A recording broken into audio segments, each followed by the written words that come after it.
ഈ ഇണക്കര ഏറ്റവും സുപരിചിതമായ ഒരു നാടാണ്. തൊട്ടപ്പുറത്ത് പാലക്കാട് ഹയർ സെക്കൻഡറി സ്കൂളിലാണ് ഞാൻ ഹൈസ്കൂളിൽ പഠിച്ചത്. അതിന് അടുത്ത് ശങ്കരകുളത്താണ് ഞാൻ താമസിച്ചത്. ഇവിടെ എത്രയോ തവണ പാർട്ടി പരിപാടികളും അല്ലാതെയും എല്ലാമായി വന്ന സ്ഥലമാണ്. പക്ഷെ എന്നെ ഈ സന്ദർഭത്തിൽ ഏറ്റവും ആവേശഭരിതരാക്കുന്നത് ഈ ഒത്തുകൂടിയിരിക്കുന്നവരിൽ ഇടതുപക്ഷത്തിന്റെ ഭാഗമല്ലാത്ത ധാരാളം ആളുകളെയും ഞാൻ കാണുന്നത്.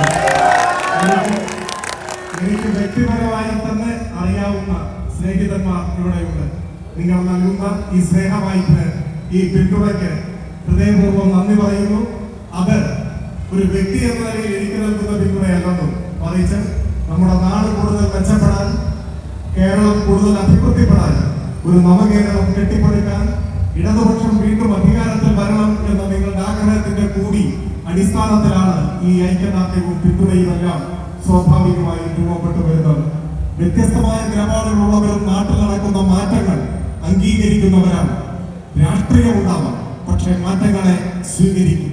ഉദാഹരണത്തിന് കേരളത്തിൽ ഇപ്പോൾ പവർ കട്ട് ഇല്ല, ലോഡ് ഷെഡിംഗ് ഇല്ല, അതൊരു യാഥാർത്ഥ്യമാണ്. എന്നാൽ UDF ഭരിക്കുന്ന കാലത്ത് ആദ്യം അരമണിക്കൂറും പിന്നെ 1 മണിക്കൂറും പവർ കട്ട് ഉണ്ടായിരുന്നു. വ്യവസായങ്ങൾക്ക് 100% പവർ കട്ടായിരുന്നു. അപ്രഖ്യാപിത പവർ കട്ട് ഇതിന് പുറമേ ഉണ്ടായിരുന്നു. നമ്മുടെ ഓർമ്മകളിൽ ആ കാലമുണ്ട്.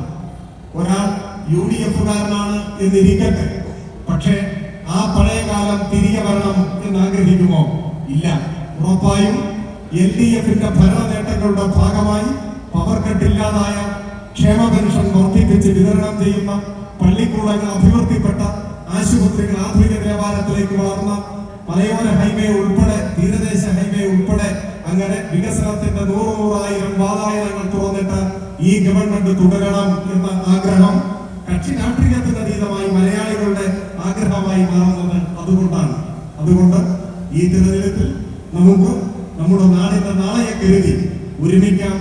മറ്റെല്ലാ ഭിന്ന ചിന്തകൾക്കും അപ്പുറം നാടിന്റെ ഭാവിയെ കുറിച്ച് ഓർത്തുകൊണ്ട് നമുക്ക് ഒരുമിച്ച് കൈകോർത്ത് ഈ തിരഞ്ഞെടുപ്പിൽ വിജയിക്കാം എന്ന്